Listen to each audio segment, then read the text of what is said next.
All right. Good morning, everybody, and welcome to Tuesday Talk. Good morning. It is delightful to be back. As many of you may know, I was out of the building last week. 18 of my closest friends and family went on a one-week Disney tour, a cruise, and we were down in Cancun and the private island, and just had a wonderful time. The weather was great. The best part of the boat was there was an adult section. So when I got tired of the grandkids, I was able to go to the adult section. Had a blast. Got back. It was really nice to be completely and totally unplugged. You couldn't call, you couldn't email, you couldn't send a text, and I got back Monday to about 1,500 emails. So if I owe you a response, I'll get to you. But I am wading through emails, and I'm delighted to be back. To get us started this morning, I'm going to turn the microphone over to Chris, who has an update for us. Morning. It's good to see everybody this morning. Right now, we're having a toy and holiday gift sale, South Lobby, and unfortunately for most of the northern residents, the South people were coming over here during the first half hour and took a lot of the toys and stuff away already, but there's still a good inventory. So right now, in the South Lobby, we got the toy and holiday gift sale. Proceeds go to the employee gift fund. And this is at the request of Charles and Peggy Patterson's family, that the proceeds go to the employee gift fund. So right now, it's open to staff too. So I hope to see you there, Brent. Tiffany, Sherry. Okay. And right after this meeting, just come on along. We're here till 2 o'clock. So, and we're not going to make a challenge to it, but we've had quite a few people round up because it's going to the employee gift fund. So if it's $15, they round it up to 20 because they don't have change. but it's nice to see them round up. Hope to see you there. We have a special meeting tomorrow morning in here at 10 o'clock. It's the quarterly RoRo resident meeting. So, and we have 4 candidates who are running for 3 board positions, and they're going to speak. So I know you want to hear them speak, and you're going to have to vote for them, which we're going to encourage you to do, okay? So please come back here tomorrow morning, 10 o'clock, quarterly meeting. What else do you want to add to that, Gene? Anything? Huh? Okay, all right. Gene's in charge of the voting, so, but you have to vote. And you got to hear the 4 candidates speak for the up to 3 positions that you can vote for. So we'll see you back here tomorrow morning, 10 o'clock.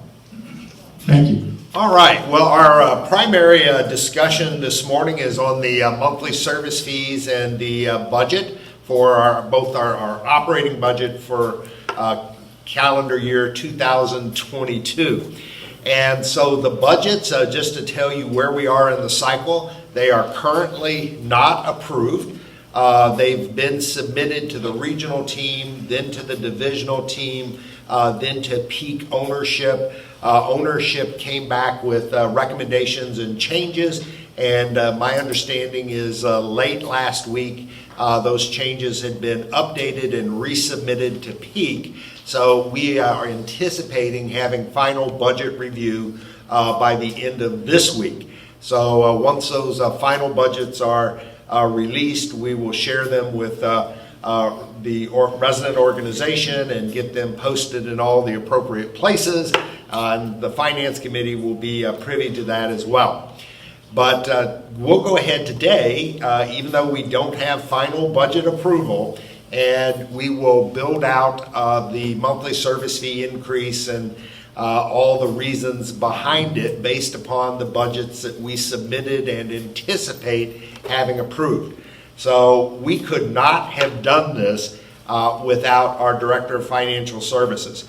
She is the one who puts in the late nights and the long hours and has that accounting perspective that makes this all possible. She does the vast majority of the work on this. I am so thankful that she is here. Sherry is going to lead our presentation this morning. Sherry, the mic is yours. Good morning.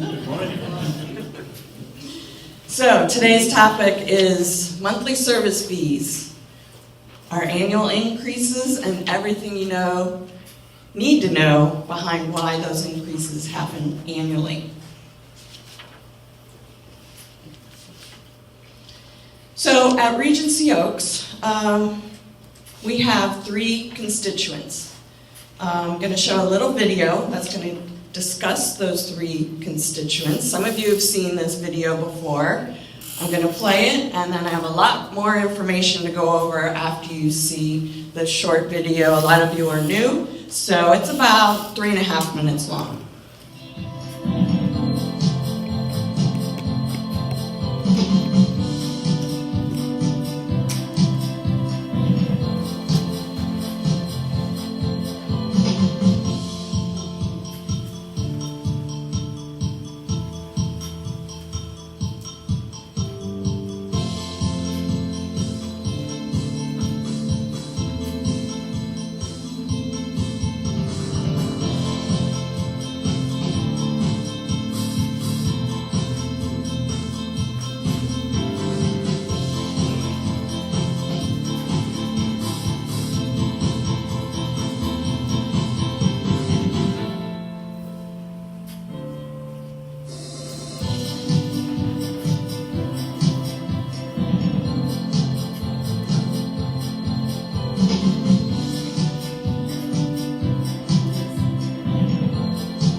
All right. So that's a high level. So our costs continue to outpace CPI, which is the Consumer Price Index.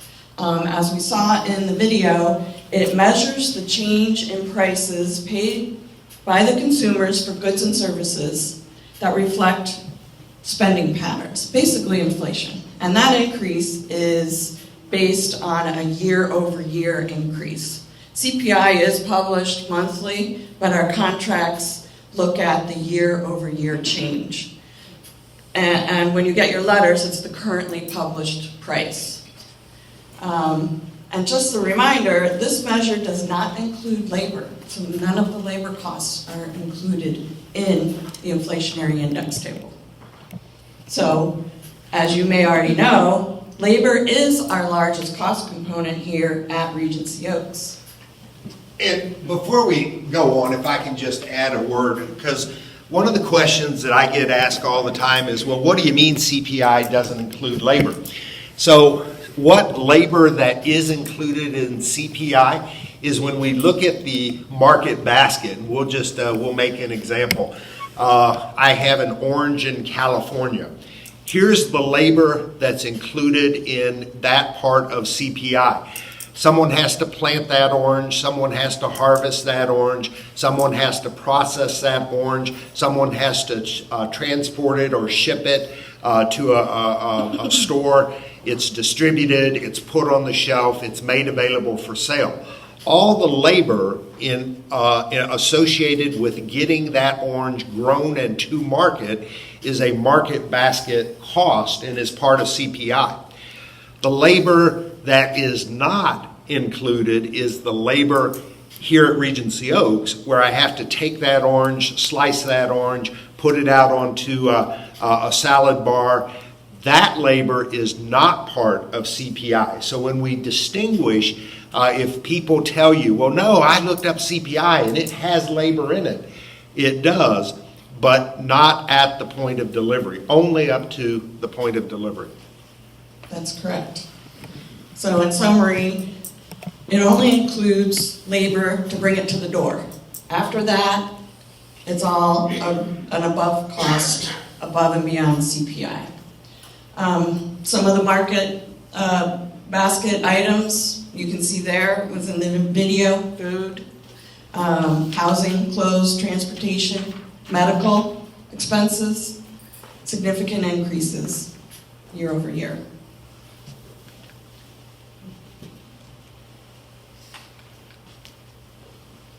So this table, there's a lot of data in there, but what it is it reflects the effective date of the increases of the contracts that are in effect here at Regency Oaks. Some are no longer being used. Versions 1 through 7 are a much older version. That's where you see the increases October 1st and December 1st. Other versions, about 35% of the community gets September 1st, and 60% of the community gets it January 1st. You want to make a comment? Sure. So this is another thing that is always confusing, and I always stand up and try to go through it and make it even more confusing. So we have version 1. Those are the initial contracts. They are in the north building, also in the south building. Those are straight CPI, whatever the cost of a consumer price index year over year point increases. That's what those individuals get. There are very few of those, just a handful are left.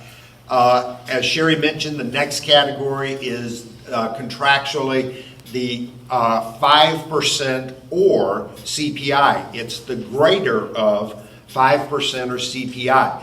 That's the mid-year contracts that Regency Oaks used up until about 2016.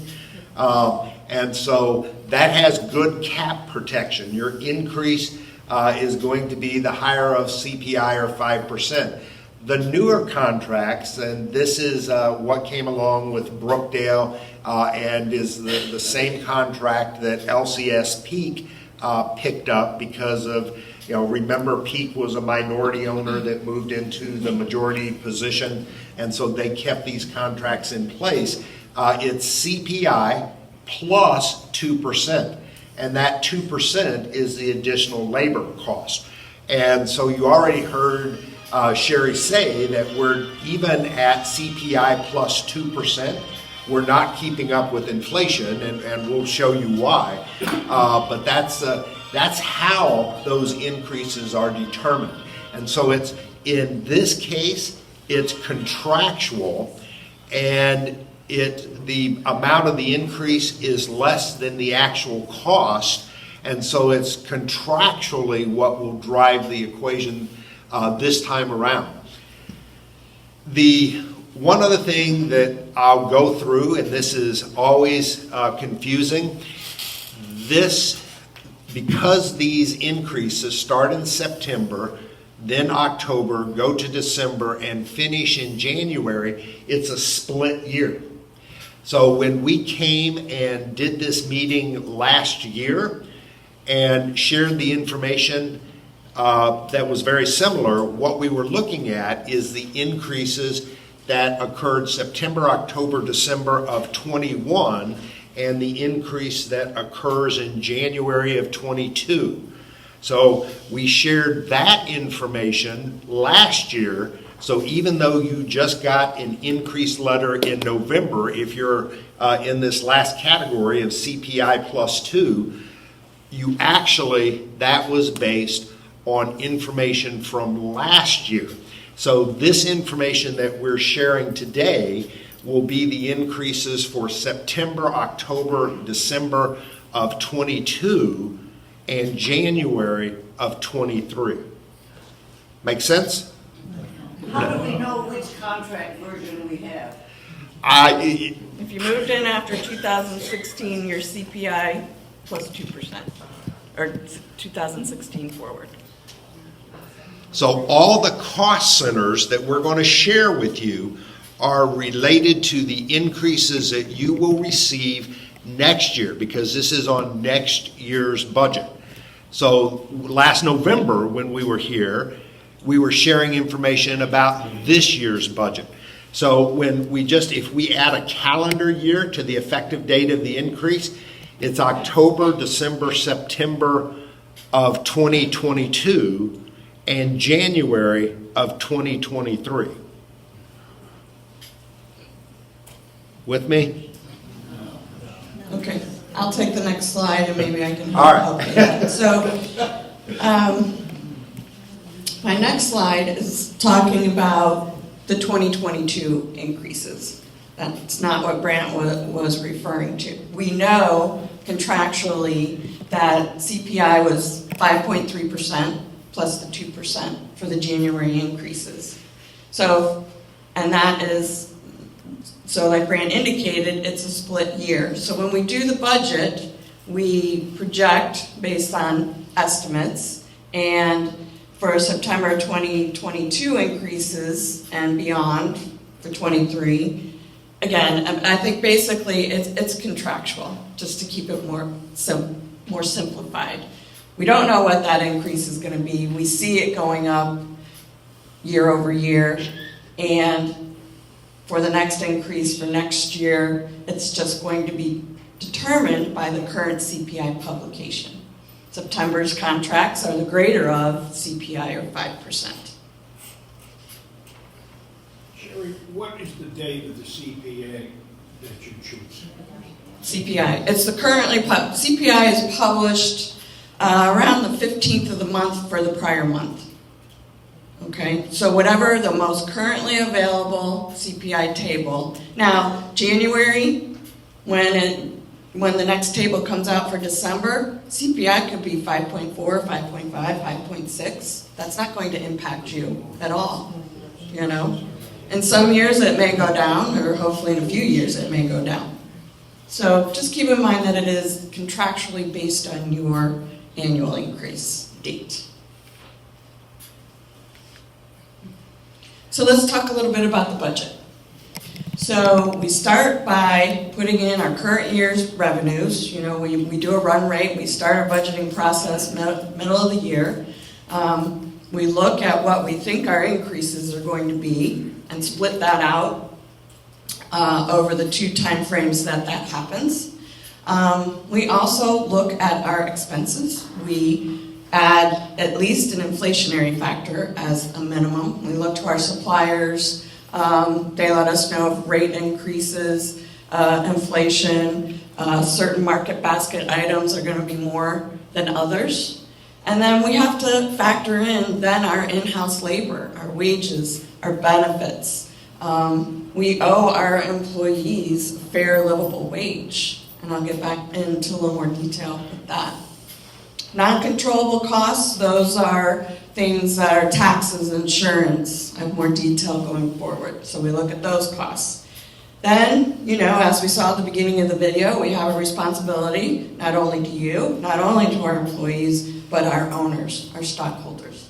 So we look at also reinvesting capital to make the property, maintain it, improve it, increase the value and the amenities to attract residents and keep our occupancy as high as we can. And therefore, so that whole process is balancing our mission and maintaining an increased margin for our stockholders.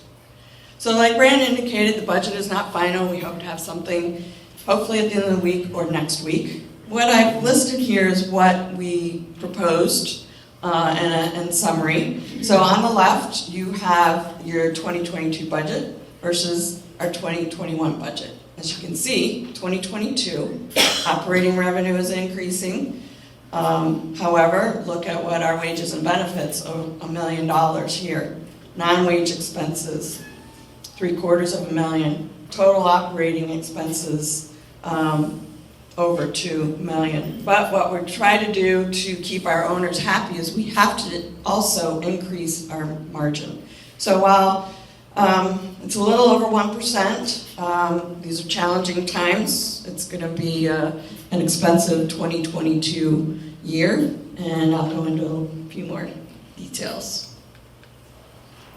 So our expenses by the cost center. These are basically the cost centers, departments, also known as departments. Maybe that is a term to identify better with. You can see over here, budget over budget, what our increases are in each department. We did not budget any COVID expense for 2022. We hope that's all going to go away. We'll have to expense it in a different department if something was to happen.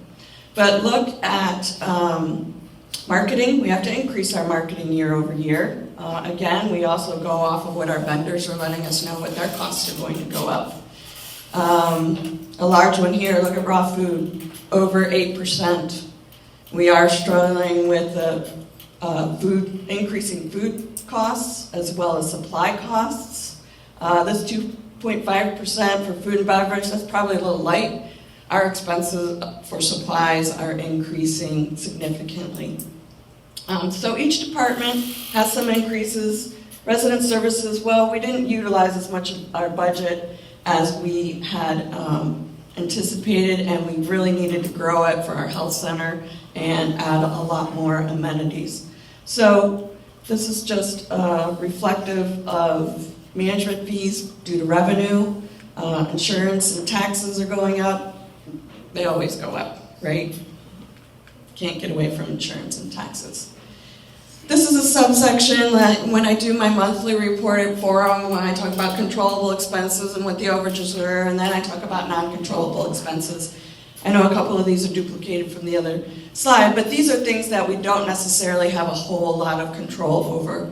One thing that was, again, the COVID expense is going to go away, so we don't have to include that for 2022.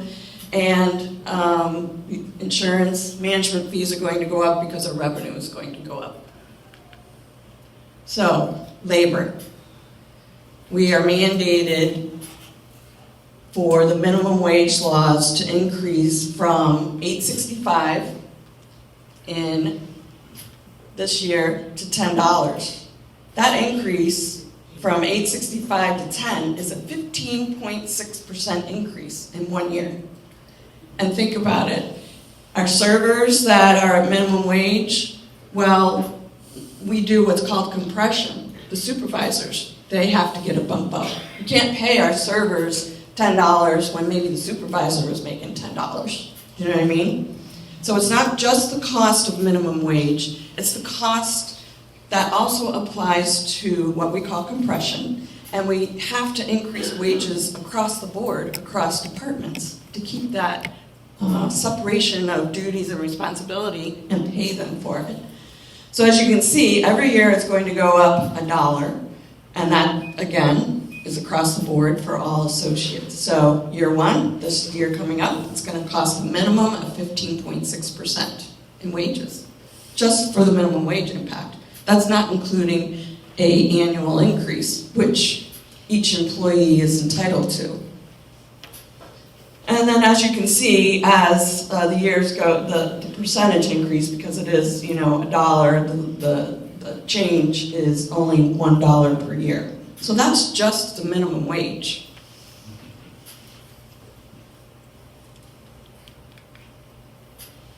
So here's our projected and proposed wages for 2022 versus 2021. 2021, this slide's a little bit different.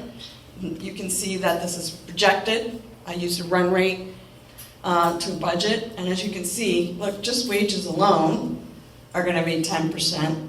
Benefits, another 16%. So it's going to cost me an additional over $1,300,000. And remember, this cost is not part of CPI. CPI was 5.3.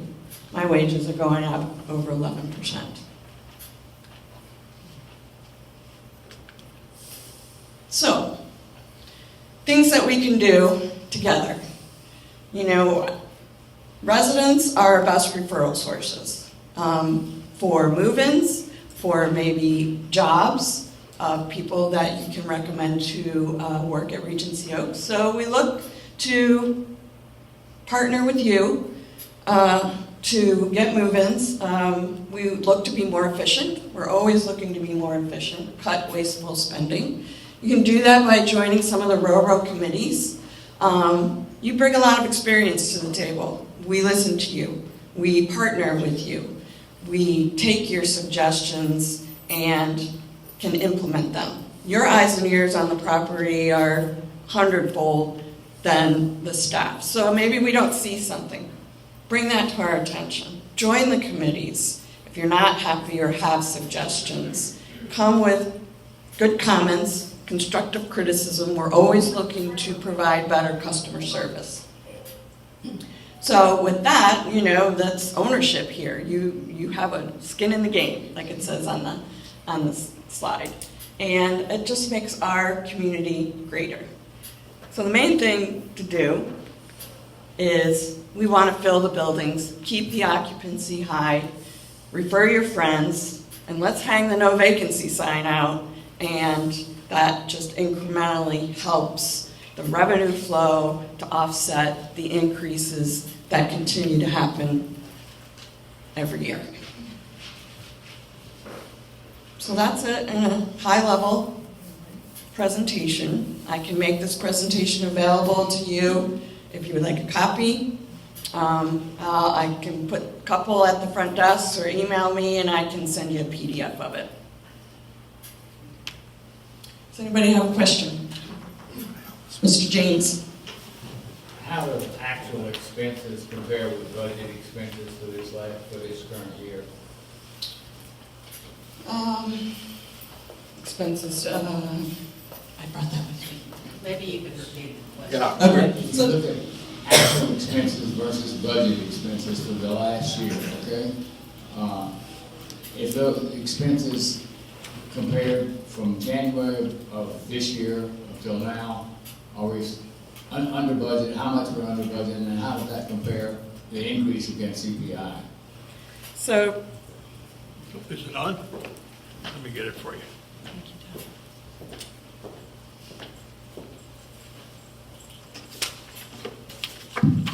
Try that one.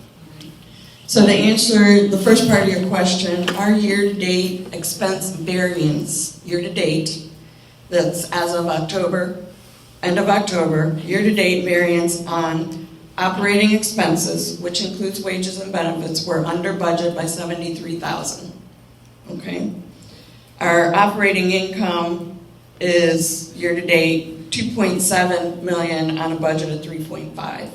And the reason for that variance is our revenue variance is under budget due to the health center staffing. Yeah, well, and so this is really key. I want to make sure you understand this. Our health center is sitting at 50% occupancy. And so when Sherry says, well, we're $73,000 under budget, yeah, we are, but if we're only at 50% occupancy. So if we had been running at full occupancy, our cost would have been far in excess of where they are today. And so what's driving the cost over in the health center is the fact that we're only at 50% occupancy. Now, we anticipate that that's going to be corrected. What's holding our occupancy back in the health center is not the available clients. Last month, we had 684 referrals. What's holding us back is we don't have any staff. And so last month, our goal was to hit 25. We did. This month, our goal was to hit 30. Today, our census is 32. Next month, our goal is 35, 40, 45. And so we hope to be able to build back full occupancy, but it's not going to happen overnight. And because it's staffing that is limiting us from being able to move forward.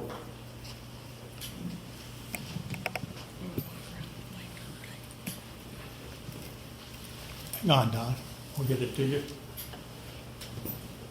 Don't need that. I have a question. You want to be compensated for the increases in prices and things which you have no control over. And I understand that. That seems fair. You make a great point of contractual contracts that we have. My question is, we have contracts also. So why shouldn't we be compensated for the lack of services that we're receiving, which we have no control over? It's a simple question. So, and thank you, Don, and I've had that question numerous times, and, everybody is aware of the fact that we have restrictions on the housekeeping services and our clinical team, our dining services. We're having to adjust and adapt the way we get things done, and it's all because of staffing. And so here's the way that I think about this. And every penny that Regency Oaks takes in has one source. It's you. Every penny that Regency Oaks spends has one source. It's you. And so it doesn't make a lot of sense in our mind to give you a $50 a month housekeeping credit because you're getting it every other week, only because what is that going to do? Where am I going to get that money? I'm going to get it from you because there's only one source of funding. It's you. And so I'm robbing Peter to pay Paul. I believe that a much stronger strategy is to work on rebuilding the staff, get us back to where we're able to provide full services, and get us reopened. I don't think taking your cash and giving it back to you is going to get us there as quickly as focusing on staffing up the buildings. And so that's why we made that decision. Over here. Just to continue on Chet's question, the variance, the 73,000 difference, it can't all be the health center. Because we are receiving reduced services, there obviously the staffing problem is here too. It's kind of glib to just say, well, as soon as we get some more nurses, we'll be okay. The problem, there is a variance that number shows that you're short on labor, and maybe price or costs need to go up there to make that work out. But to put the whole thing on the backs of the minimum wage workers or on the health center isn't really answering the question, I don't think. Well, so with respect, I don't think that's what we're doing, and it's certainly not what we intended to convey. What we're saying is you're looking at numbers and you're trying to compare and contrast and say, why are we $73,000 under, when in fact the reason for that is you're a couple of $100,000 short of expenses that do not exist because of occupancy. And so if occupancy were there, that additional staffing would have filled in that vacuum, and we wouldn't have been looking at a $73,000 positive variance. We would have been looking at a negative variance. And so I think that's factual, and I think it's accurate.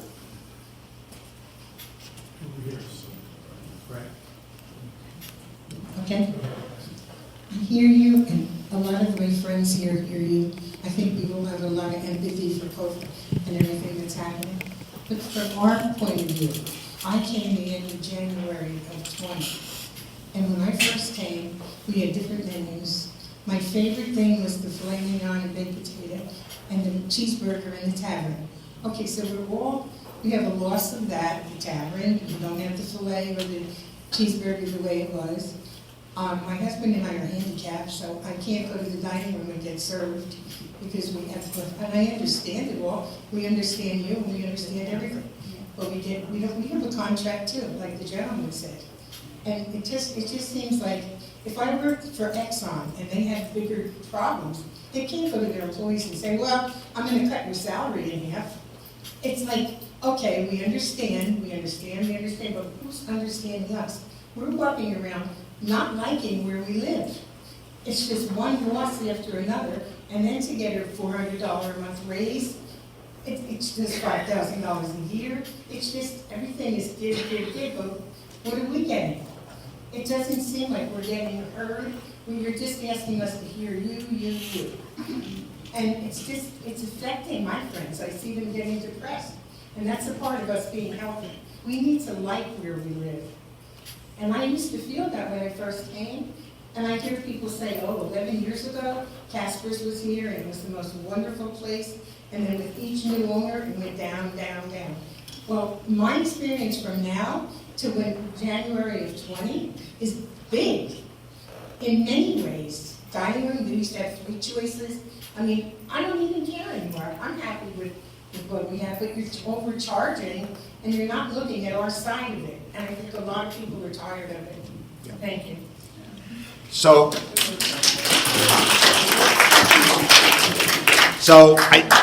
I appreciate how you feel. And there are sacrifices that all of you have had to make.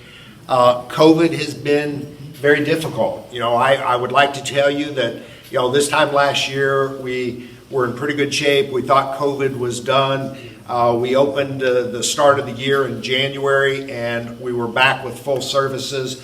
We ran with full services, and life was good up until June, when the second or third or fourth wave of COVID impacted us, and we've been struggling ever since. COVID is a once-in-a-lifetime experience. We had something similar back in the early 1900s with smallpox and rubella and the black fever. And so this is, at least for many of us, this is our first experience with the pandemic. It's changed things. It's changed the way we're going to live going forward. I think masks are probably going to be a part of our nomenclature for the next decade. And I understand that you've made sacrifices, that it's been an inconvenience, but I can tell you that we're doing the absolute best we can. I'd like to be able to have full services, but I just don't have the staff. And I'll go back to, again, the approach, I think, is not on taking money that I'm using to recruit, attract, retain quality staff taking that money and giving it back to you in credits is not a sound business decision. It's not going to get us to where we need to be. Where we need to be is to get back to full staff, full services as quickly as we possibly can. That's my focus, and that's what all of the managers are working on, is getting us back to full staffing. We are making progress, and I don't have a chart. I will share it with you at next Tuesday's Tuesday talk. But we'll take a look at the net gain in staff week over week, and it is a positive number. So we've shut the back door. Everyone who's going to leave because they chose not to get vaccinated, those folks are gone. That's what really impacted us, is that October 15th deadline where everyone had to be vaccinated, and we lost a large number of staff. We've been making positive improvement week over week. We'll continue to focus on that. There is some short-term pain, and I understand that you're having to bear the brunt of it. I'm sorry for that, but it is the right strategy to stay focused on restaffing our buildings so that the short-term does not become a long-term situation. Brent, I basically have 3 comments that I would hope that you would respond to. Number one, I have talked to 5 different communities. We are the largest increase. Most of them are 6% or 6.2%. 2 of them, their manager stood up and said, due to the fact that it is the largest increase that you have received in the past 30 years, we're trying to show some compassion towards you, and only increasing it to CPI plus 1. Thank you. Would we have been in that position? My second question, this is strictly a rumor that I have heard. I don't know whether it's true or not, but I have been told there are residents here that have contracts that were issued and they don't get an increase for the first 10 years. If that is true, that is hurting all the rest of us that do get annual increases. My third, what have you looked at in the way of labor? Have you considered part-timers that could come in? For example, we have the maintenance department. When they come in, they spend an enormous amount of time emptying trash. You could find some retiree that's young enough that wants to do something like that. That would certainly help decrease your cost of benefits. Could you please comment on all 3? So let's talk about the labor first. We spend an incredible amount of time and energy on retention and recruiting, and those are 2 very important things, and they're different. Retention is making sure that those long-term associates who have been with us for years and are the backbone of what we do, we got to make sure they don't walk out the door. And so we want to focus on retention. That's our first goal. Our second goal is to focus on recruiting, and we have Brooke, who is our primary recruiter, has done a really wonderful job. The number of things she does outside the box, the creative approach that she takes, it's really impactful. There are bonuses and incentives.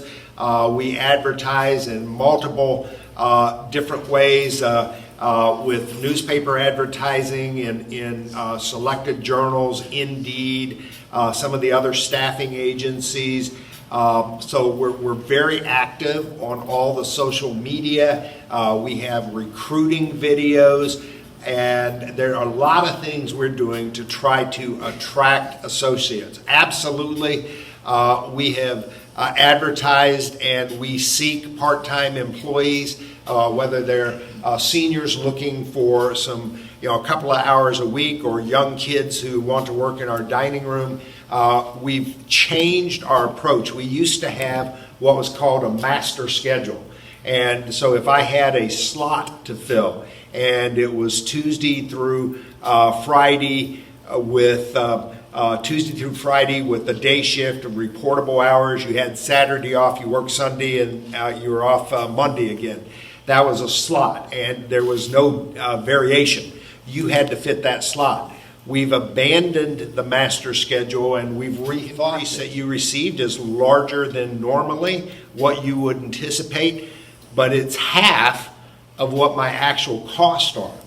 And so, you know, my number one job, what OIR tasked me with, is to protect and make sure that I manage the business in a way that protects your entrance fees and keeps you financially sound and secure. You can see, if you looked at the projections, we're anticipating a revenue year of $25 million with a net NOI of over $5 million.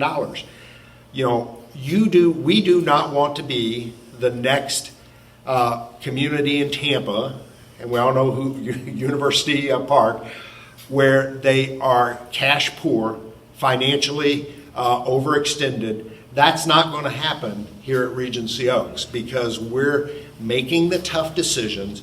Even though I know it's painful and it's unpopular, we're going to make the tough decisions. We're going to go for the long term, because we're going to make sure that we're financially sound and viable this year, next year, and into the future. And your third question was, you'll have to remind me.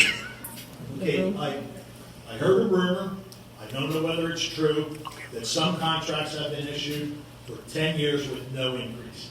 If that is true, it's hurting the rest of the residents here, because we have to pick up that difference.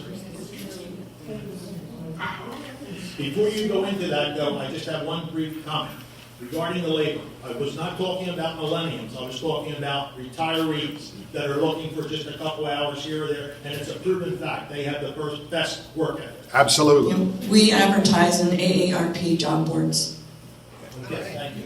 Yeah, and there's nothing that prohibits a resident from employment.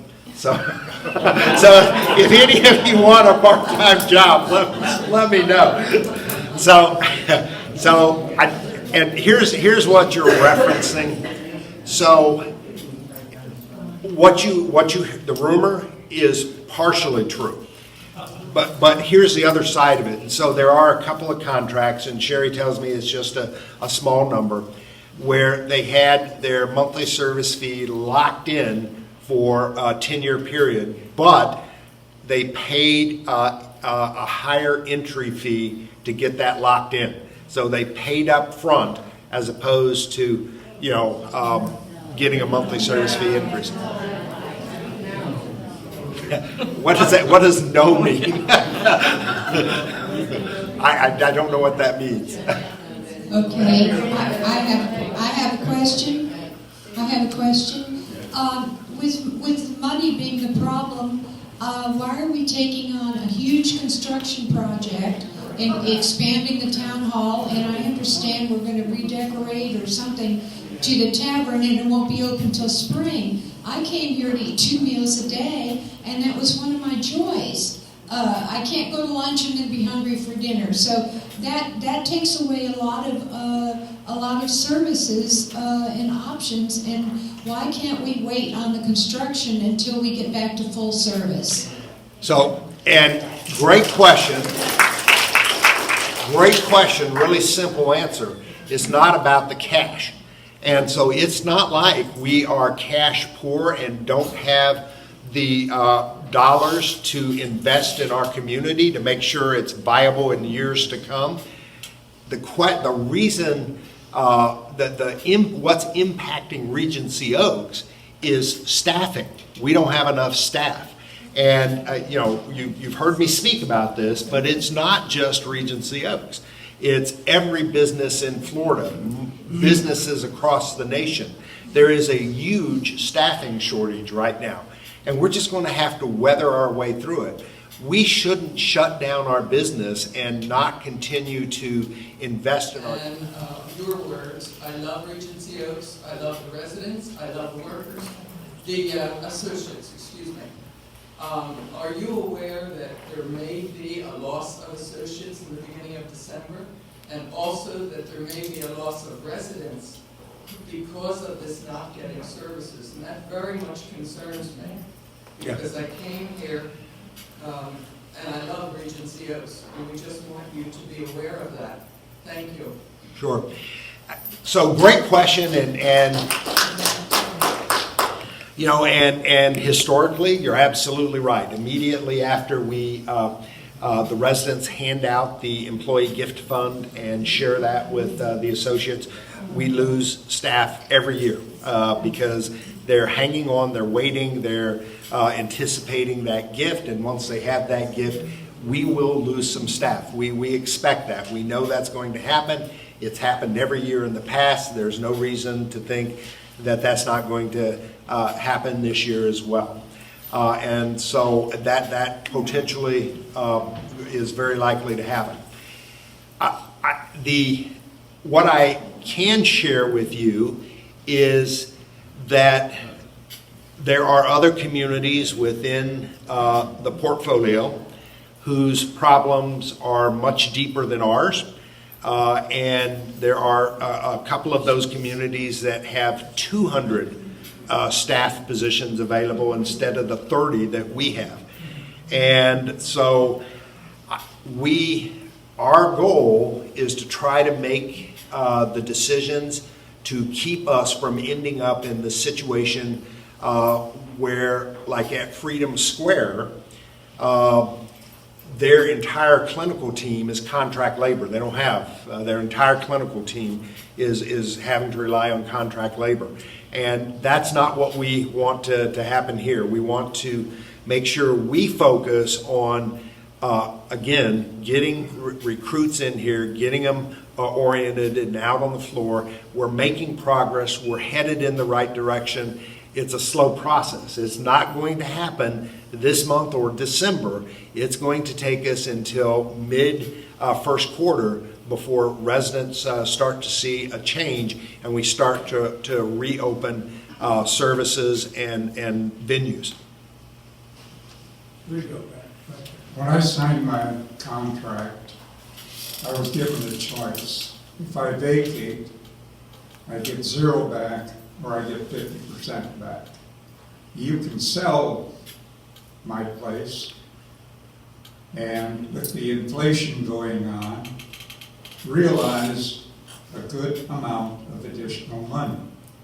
Where does that money go? How does it factor in to our budgets? So entry fee cash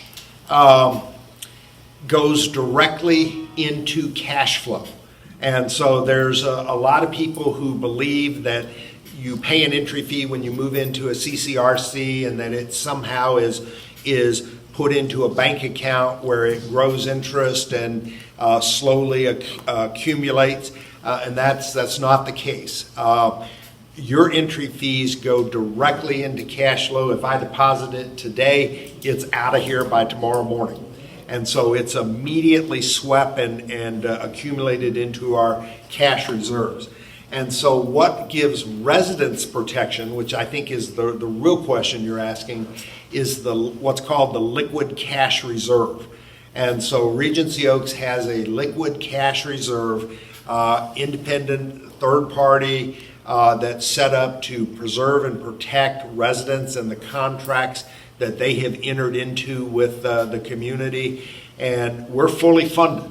So that's the level of protection that residents get, as well as the fact that the ownership group is Peak, and they're AAA rated and very deep pockets, and so that's what guarantees the contracts for all the residents here at Regency Oaks. Over here, Brett. I got a couple of questions. The overall budget that was brought to our attention is filled with major categories, but inside those categories there are subcategories.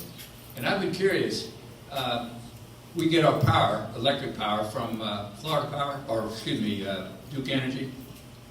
Is that correct? Mm-hmm. All right. Do we get one bill, or do we get a bill for some of the major buildings around here? How does that work? And then how much is it? So the electrical bill comes in 5 separate bills, and so it's by building, and we average 100,000. It's going down to about 80, 75 to 80. 75 to 80,000 for each one of those 5 categories. No, No, total. Oh, total, a month. Mm-hmm. my question is, as I walk around after supper in the dark, I notice there's a lot of lights on. When I ride my bike in the morning, in most cases, it's sometimes I begin before the sun comes up. And I see a lot of lights on. Now, I want to ask you or tell you the same thing that my mother used to tell me. Do you have stock in Florida Power? And that was a big hint. Go turn off the lights in the bedroom someplace else. Because I see lights on, and especially in our marketing building. It's closed, but yet the lights are on. You walk around, you see the other examples. So what control, what philosophy do we have for controlling the electricity? Yeah, we can always do a better job of being more aware of energy consumption and better conservation. We need to do a better job. We try to balance safety. Safety is a factor. You know, we don't want the campus entirely dark because it's just for security reasons. That's not the right choice. But we always could do a better job of conservation, and that's a good point. All right, thank you. Well, maybe we'll see some action on that subject. But the second point is, I'm learning. I'm still fairly new here, and I'm learning things almost every day about little features of how living here is conducted. And I just learned today that our parent corporation is apparently a stockholder. They're one of the three elements that were talked about in the very beginning. So I'm thinking, well, if it's costing me more to live here, maybe I should also be a stockholder so I can get some of that money back.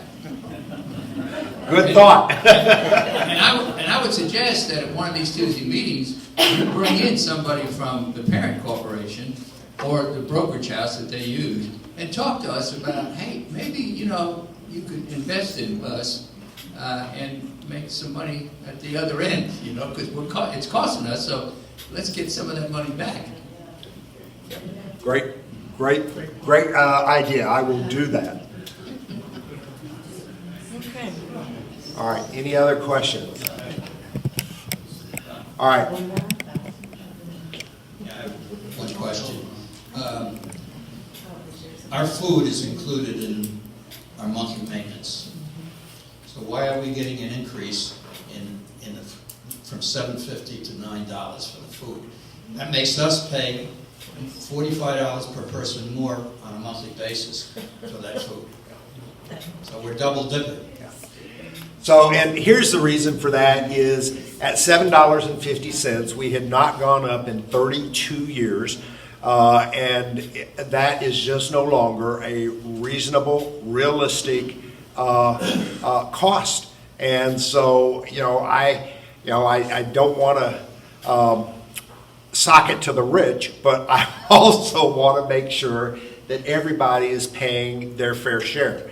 And so for $7.50, it just didn't even cover costs. The increase, although $9 is a large increase from a percentage standpoint, if you think in terms of its purchasing power, it's hard to go to McDonald's and get a Big Mac fry and a soda for $9. I think we offer a better value than McDonald's at $9. And think about what you get for $9 as opposed to that $9 McDonald's meal.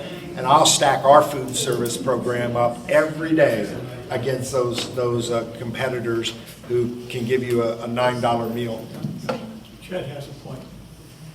Another question. You've talked about budget numbers. Could we ever see some actual numbers, okay, year over year, okay, and measure that against CPI, okay, your actual expenses? And the other question is IL subsidizing Sylvan? It's usually the other way around. Sylvan subsidizes you because that's the profit maker on the campus is skilled nursing.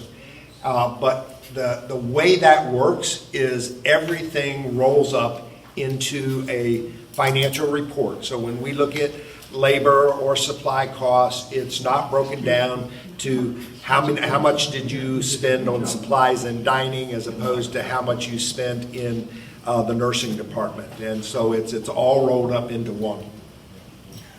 Yes, dealing with the budgets, each department gets a set budget and they're going to be raised from the previous year's budget.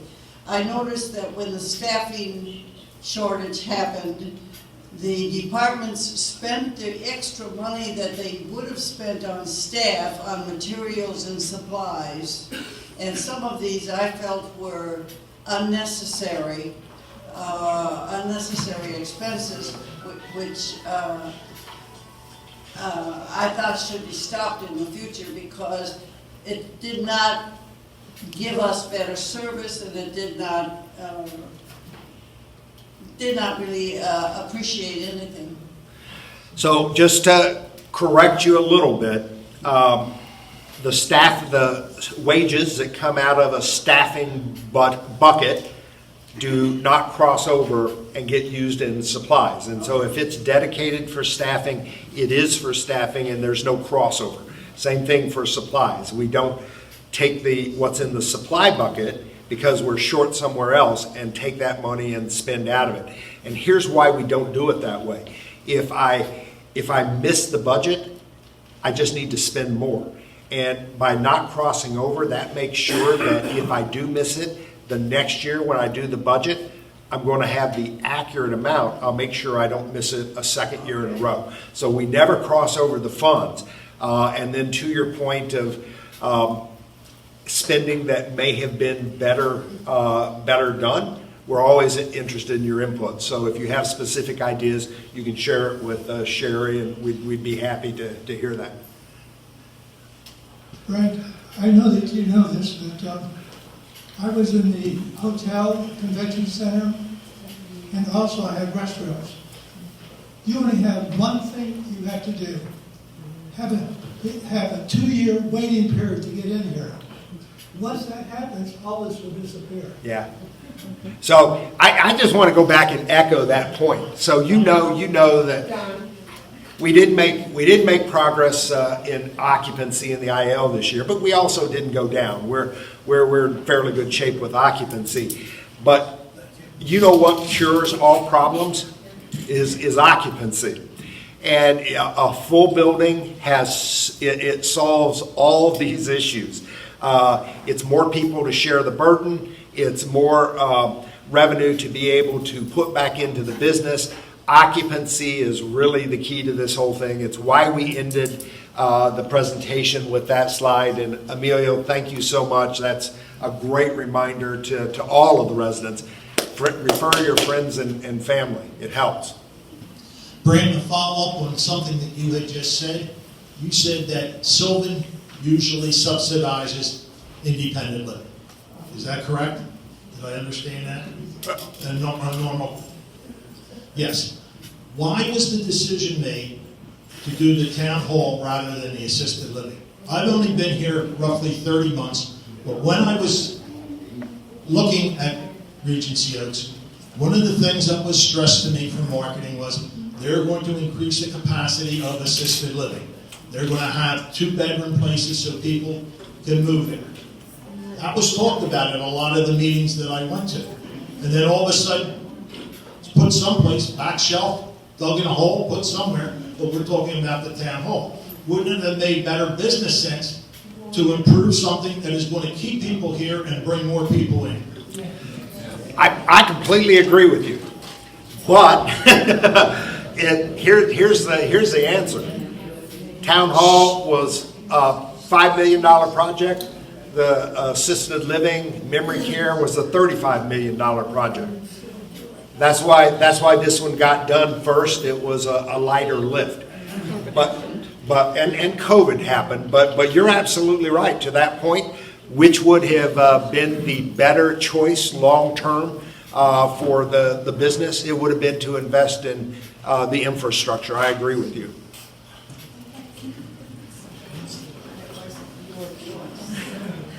That's ask true. about staffing? Oh, hold on, we're gonna get you a mic. You'll be right after Earl. Hello, Hey, Earl. can you hear me? I can. Can most of you hear me? Yes. I've been here, this is my 9th year here. I started, when I first came here, wanting to have solar energy. There were several reasons for having solar energy. The most important one was quality of life. What I mean by quality of life is that we're safe with solar energy. The sun is always shining. It's sometimes occluded by a cloud or two, but it's always there. Fossil fuels are not always there, and they're going up costly every year. So the best thing we can do as far as putting something together right now is solar energy. I made a presentation to you several years ago about putting in solar energy, and we would pay for it ourselves.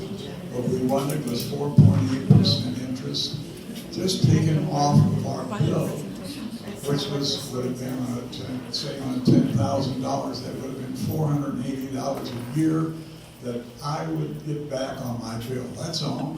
But you would have $10,000 worth of solar panels. 20 of us doing that, it costs $9,600 a year, not in cost to you or to anybody else, but just as you're not getting that much in. But you're getting $200,000 worth of solar panels. Those solar panels are always going to be there. They're good for 20, 25 years. That's a long time. That's a capital improvement on the property. In addition to that, when the power goes out, the grid goes down, and we have a storm and the power's out, we're going to have backup. You won't have it if you have just gas or oil, because it takes electricity to pump that. So that's where we are right now. We're without that. Another thing is, if you've got all of the solar energy, say it only took care of 75% of your cost of solar, you would have people coming in here just for that reason, and people are coming in with electric cars all the time. We could fill this whole thing up with electric cars. People want to have a place to go with their electric car. That's what they would like to have when they come here. Who wouldn't want to come here if they knew they had solar, if they were going to be safe, and it's not costing them very much money? It's not costing anything if we go ahead and fund it ourselves. It doesn't cost Peak anything. It doesn't cost LCS, who is an advocate of solar. And we get something done, and we start feeling good about ourselves, feeling good about the community. You know, Thank you, Earl. And Don, you have a question over here. I just am curious. We're gonna get you a mic. I can hear you, but the TV can't hear you. That's why we have to get you on a mic. Carol. I'm curious about, I noticed what you're going to pay as minimum wage, and we're still looking for staff. What are we doing and what are we saying to entice people to come to work? So literally a few weeks ago, Sandra and I did a presentation on this. It's about an hour presentation. I'll bring back a page of that for next week at Tuesday Talk to walk through exactly what we are doing. It's really amazing how creative our HR team has been in driving this forward and building presentations and the creative approach to advertising and recruiting. And so I'll share more of that next week at Tuesday Talk. And then there was one last question.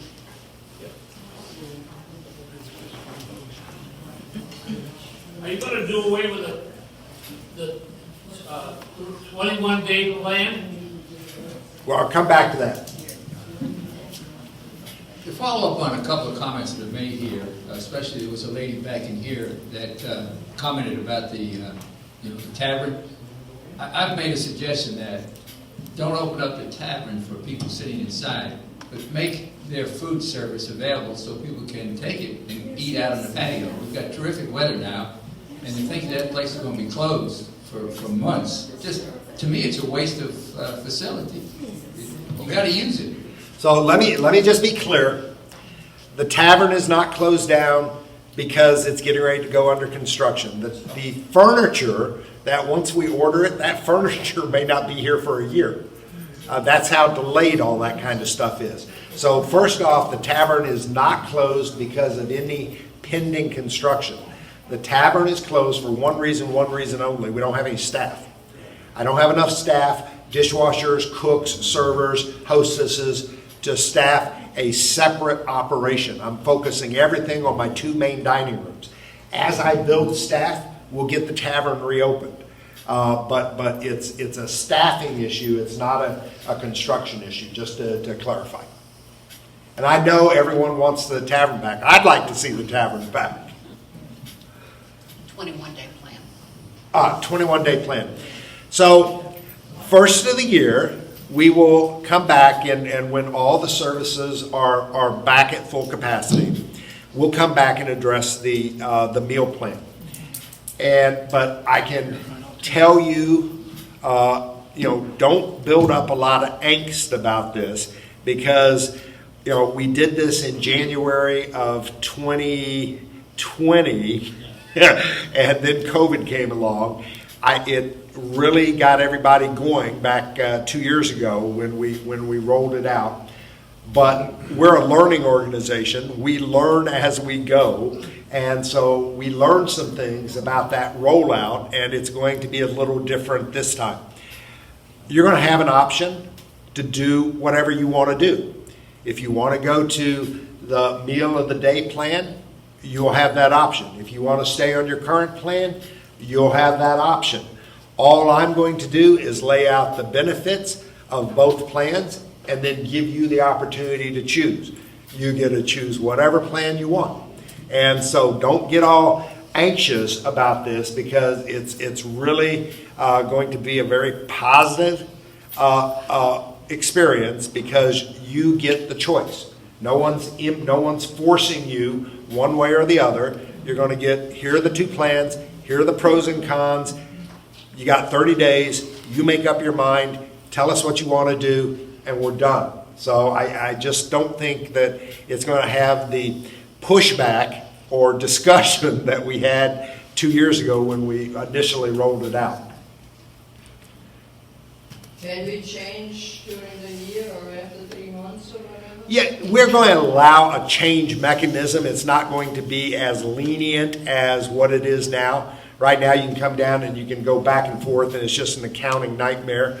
But absolutely, if you make the choice that you want to go this plan, and 6 months later you say, I really made a mistake, I don't want to go this plan, I want to be on the other plan, we'd let you change. All right. One more. One more question. One more. Here's a gentleman who has a question right here. Good morning, sir. You had talked briefly about the food, and there's the quality of the food has definitely decreased over the years, and I've been here roughly 11 to 12 years. I can understand an increase in the cost of the meals, because you can see by going to a grocery store how everything is increased there.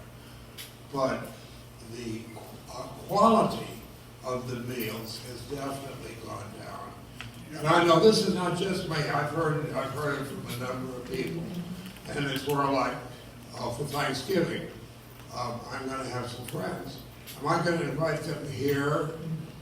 No, I'd rather pay more and go to a good restaurant than have what I consider to be sub-quality meals, as compared to what we used to have.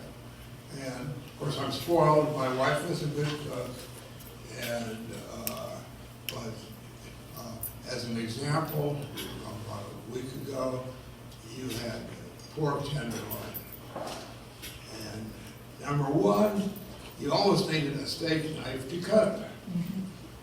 Number two, it was so bland, I don't think that the word seasoning is part of the vocabulary of the kitchen staff.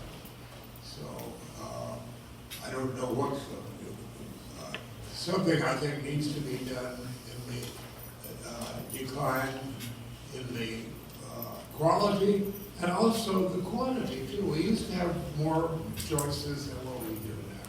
Yeah. So it's not more, this isn't so much of a question as it is a statement.